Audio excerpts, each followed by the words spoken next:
Bom dia, boa tarde, boa noite. Eu não sei o horário em que vocês vão estar me vendo, portanto, todos os cumprimentos estão aí com vocês. Para quem não me conhece ainda, eu sou o professor Fabiano e estou com vocês com uma matéria chamada o quê? Biossegurança, que é uma matéria extremamente importante para a área médica, né? Bom, a gente já viu várias coisas a respeito de biossegurança. E hoje a gente vai falar o quê? Sobre o risco biológico. A gente na aula passada, a gente já até classificou e explicou para vocês o que é risco. E hoje a gente vai falar o quê? A gente vai falar sobre o risco biológico. O que é o risco biológico? São os agentes biológicos que afetam os homens, os animais e as plantas, né? E aí eles são classificados como agente de risco, tá? Quais são esses agentes biológicos? Diversos tipos, mas entre os principais a gente tem o que? A gente tem o que a gente chama de micro-organismos. O que são micro-organismos? São seres vivos que são microscópios, que a gente não consegue enxergar o que? A olho nu. Antigamente o pessoal chamava muito de verme, de micróbios, né? Esses dois termos estão errados? Não, não estão errados. Mas a forma mais moderna, mais chique da gente falar é o que? São micro-organismos, né? E então a gente vai falar a respeito dessas classificações. Hoje o vídeo vai ser bem rapidinho para a alegria de vocês, para vocês cestarem de uma forma mais rápida também, né? Bom, bora lá, né?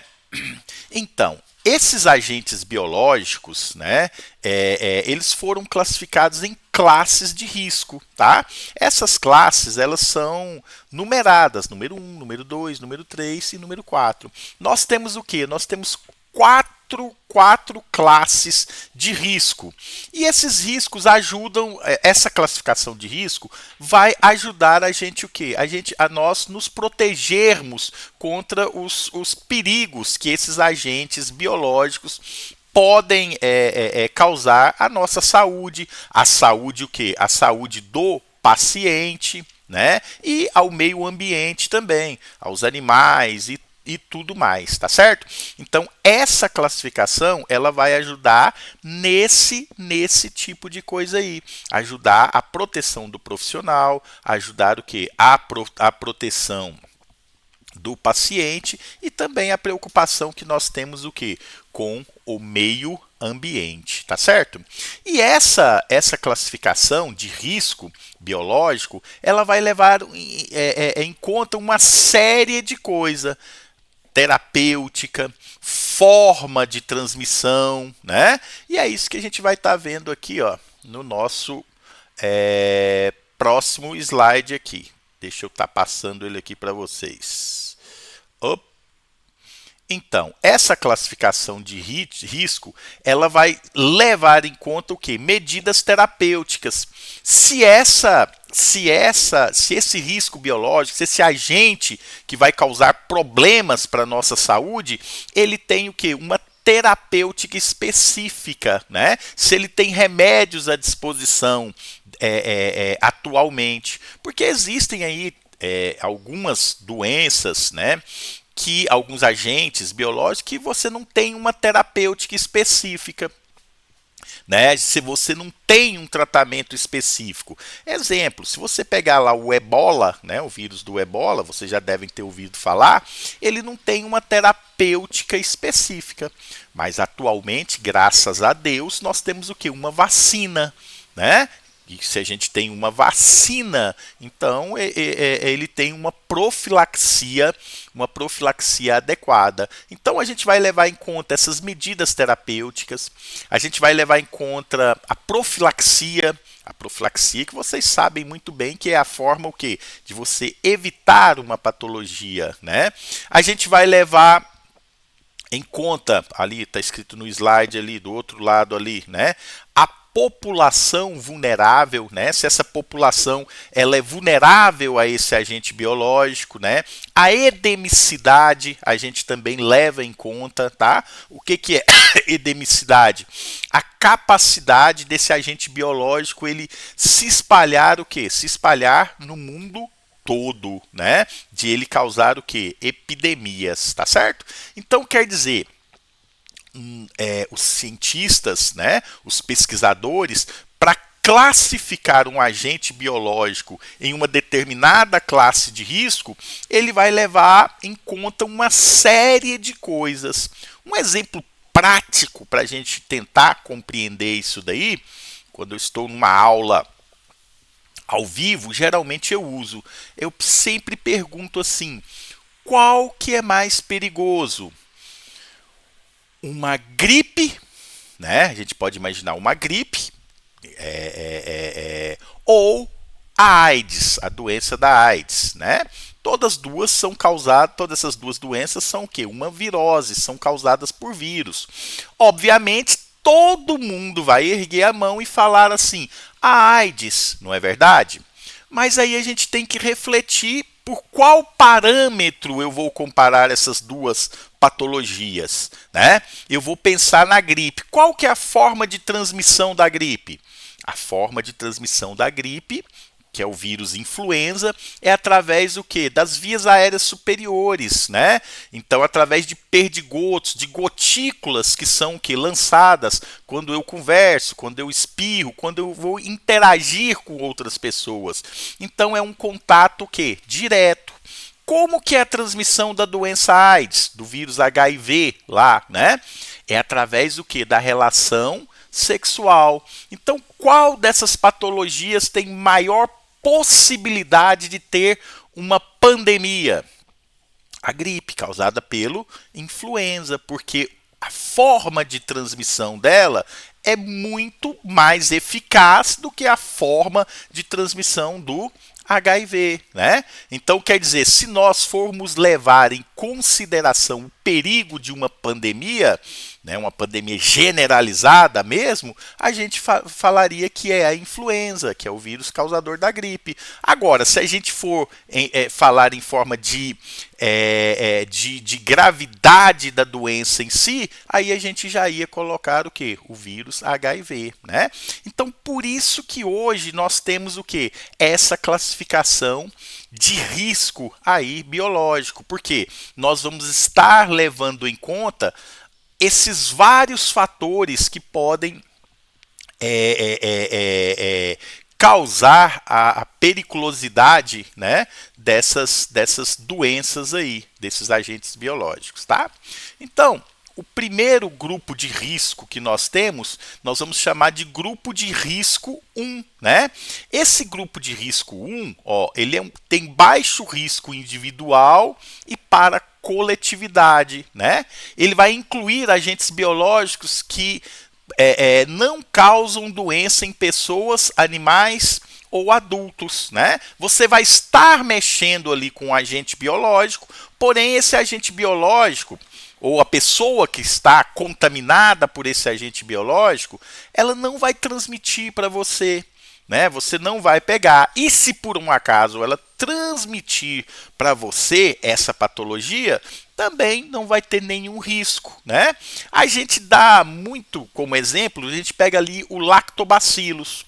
Todo mundo conhece essa bactéria, conhecida o quê? Conhecida como lactobacillus. O que é o lactobacillus? O lactobacillus é uma bactéria, né, em forma de bastão, que ela está presente aonde? Na flora normal do nosso intestino. E ali ela ajuda na absorção de nutrientes, ela ajuda nos movimentos peristálticos ali do intestino, né? Então, quer dizer, ela é uma bactéria que ela é benéfica à nossa saúde. E ela fornece algum risco? Não. Mas ela é um agente biológico? Sim, ela é um agente biológico. E assim nós temos vários outros agentes biológicos no qual a gente vai manipular ao dar assistência à saúde, né? ao nosso paciente que ele não vai fornecer nenhum risco para a gente. E ele não vai fornecer também nenhum risco que para a comunidade. Entendidos, criancinhas? Dúvidas? Algum ponto obscuro que vocês queiram debater? Eu acho que vocês já aprenderam, né? Só na hora da prova que surge o quê? Que surgem esses pontos obscuros. E aí o titio não pode ajudar vocês, infelizmente, né? Bora lá pro segundo slide, criança. Aliás, segundo slide não, né? A segunda forma de classificação. Essa segunda forma de classificação nós vamos chamar classe de risco biológico 2, né? Ela tem moderado risco individual e limitado risco para a comunidade, né? São agentes que provocam infecção no homem e nos animais com potencial ilimitado limitado, né, de propagação na comunidade. Exemplo, eu coloquei para vocês o Schistossoma mansoni. Meu Deus, o que é o Schistossoma mansoni? O Schistossoma mansoni é um parasita que pode dar esquizostomose. Ah, agora você entendeu? Não entendeu, né? O que é esquizostomose? Esquizostomose as pessoas conhecem como barriga d'água. Depois vocês pesquisam aí, né? Bom, então, a pessoa que tem esse agente biológico, né, que ela está contaminada por Schistossoma mansoni, e eu vou prestar assistência à saúde dela, é impossível dela transmitir esse agente biológico para mim, né? Mas esse agente biológico, obviamente, ele pode causar o quê? Problemas para essa pessoa, se ela não tratar. Mas essa classe de risco, nós dizemos o quê? Que existem o quê? Medidas terapêuticas, né, eficazes, e existe também medidas profiláticas para você estar evitando essa doença. E a disseminação dessa doença, ela é o quê? Ela é muito limitada. Como é que você vai pegar o Schistossoma mansoni? Se você mergulhar, tomar banho, né, em um açude, em um lago de água parada, ali tenha caramujos e esse caramujo esteja contaminado com o Schistossoma mansoni. Ele vai penetrar de forma ativa na sua pele, né? Então quer dizer, você como agente da saúde, você como profissional da saúde que está dando assistência à saúde para esse paciente, o que ocorre? Você não tem a mínima chance de ser contaminado. E a sociedade como um todo também não tem o quê? Risco muito grande de ser contaminado. Então, todas essas patologias que são dessa maneira, eu vou classificar em classe de risco biológico 2, ou classe de risco 2. Quer dizer, a pessoa que está contaminada, ela tem que se preocupar muito, né? A gente que está dando assistência à saúde a essa pessoa, a gente não tem que preocupar muito, né?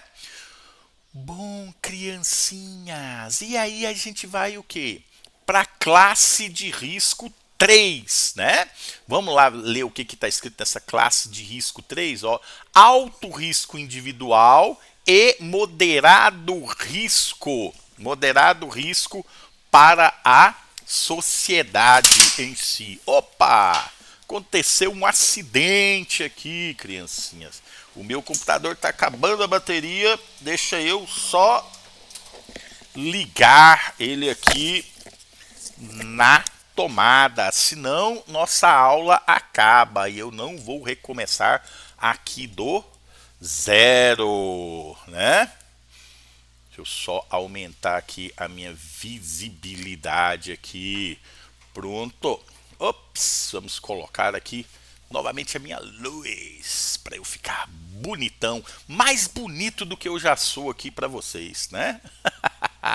Bom, então alto risco individual e moderado risco que para a comunidade. Agentes com capacidade de transmissão por vias respiratórias, causando o quê? Patologias potencialmente letais aos seres humanos, né?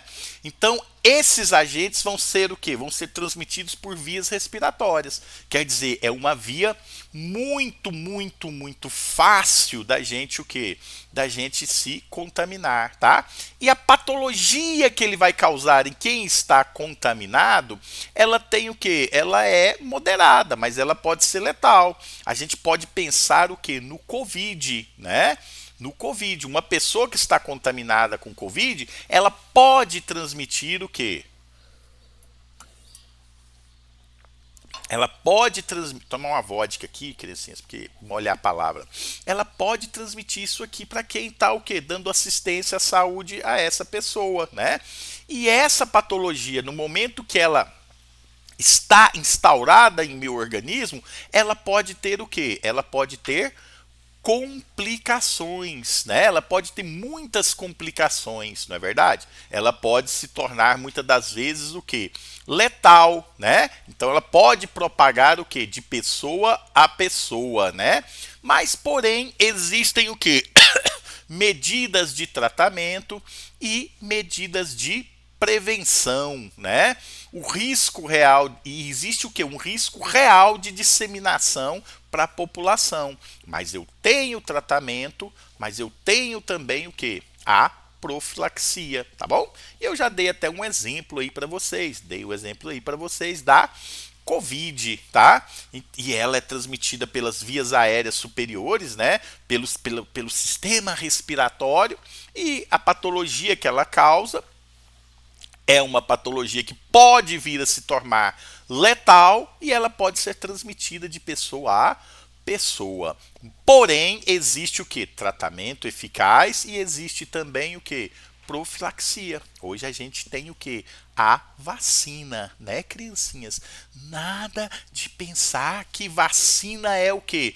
Ruim para o ser humano. Isso é uma besteira muito grande que inventaram para tentar o que? Colocar na tua cabeça. Eu nem sei por que quem inventou essa coisa de que vacina é ruim pensa. Na verdade, essas pessoas que inventaram que vacina é ruim, elas não pensam, né? Bora continuar aí, criancinhas. Bora continuar aí.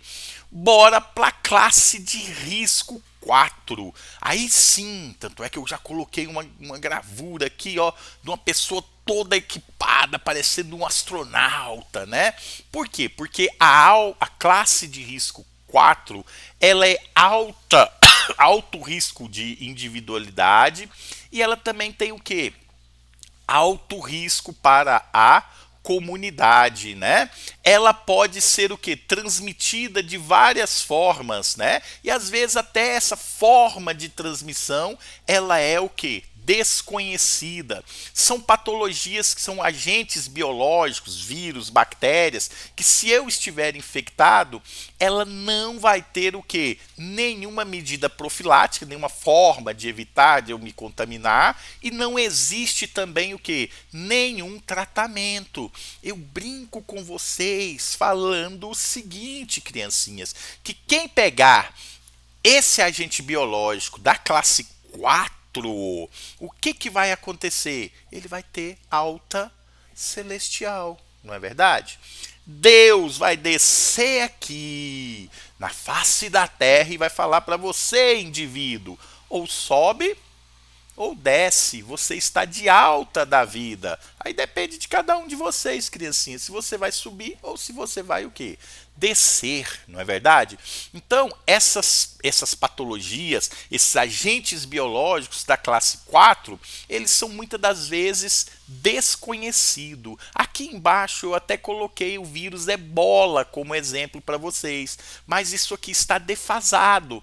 Por quê? Porque hoje o vírus Ebola, ele tem o que? Medidas profiláticas. Você tem uma vacina contra esse vírus. Porém, criancinhas, existem vários e vários agentes biológicos que ainda estão desconhecidos. Existem pessoas que morrem, que às vezes o médico ele não consegue fazer o diagnóstico correto. Ele não sabe por quê. Talvez seja por um agente biológico desse da classe de risco 4, que não se tem conhecimento, que a gente não sabe a forma de transmissão, a gente não tem nenhum tratamento específico que a gente não conhece e também a gente não tem nenhuma medida profilática, nenhuma forma de evitar esse contato, né? Então, quando você está lidando com um paciente ali que ele tem uma doença desconhecida, eu vou considerar esse paciente com uma classe de risco o quê? 4, né? Então eu tenho que tomar todas as medidas de precaução à minha saúde e à saúde da comunidade, né, para prestar assistência a esse paciente. Eu tenho que ter todos os preceitos, né, os conceitos de biossegurança, sendo que para resguardar a minha saúde e resguardar também a transmissão para o meio ambiente. Tá certo, criancinhas? Então, o que que nós temos aqui para vocês? Nós temos o seguinte, que o risco biológico, ele é classificado o quê? Ele é classificado em 4 grupos, classe 1, então 4 classes, né? 4 grupos ou 4 classes. Classe 1, classe 2, classe 3 e classe 4. O restante desses slides aqui, nós estamos falando o quê? Nós estamos aqui, ó, classe 1, classe 2, classe 3, classe 4, né? E a gente tem essa classe especial aqui quando a gente fala que o risco é animal, né? O risco é animal e ambiental grave. Nós temos doenças que são causadas em animais, principalmente animais que a gente consome na nossa alimentação, e também riscos ambientais que podem provocar problemas sérios ao meio ambiente, né? Exemplo ali a radiação, né? A radiação a gente usa e ela pode causar sérios problemas ao quê? Ao meio ambiente, não é verdade? Então vocês vão dar uma olhada mais nesse slide aqui, né, criancinhas? E o que que acontece? E sempre lembrando o seguinte, copiem esse slide, porque só escutar o titio falar, você não vai aprender. Você tem que escrever. Não existe estudar sem o quê? Sem você copiar, sem você o quê? Escrever. E nada de assistir o titio aqui, ó, deitado numa cama com o celularzinho ali na mão, tchá tchá tchá. Isso não adianta nada, você não vai aprender nada. Você tem que sentar, escutar o titio falar e escrever o que o titio falou, escrever esse slide. Aí você consegue o quê? Memorizar, você consegue aprender, tá certo? Entendidos então, criancinhas? Dúvidas? Algum ponto obscuro que vocês queiram debater? Só na hora da prova, né? Então, criancinhas, eu vou dizer para vocês, fui! Um abraço e até o quê? A nossa próxima aula.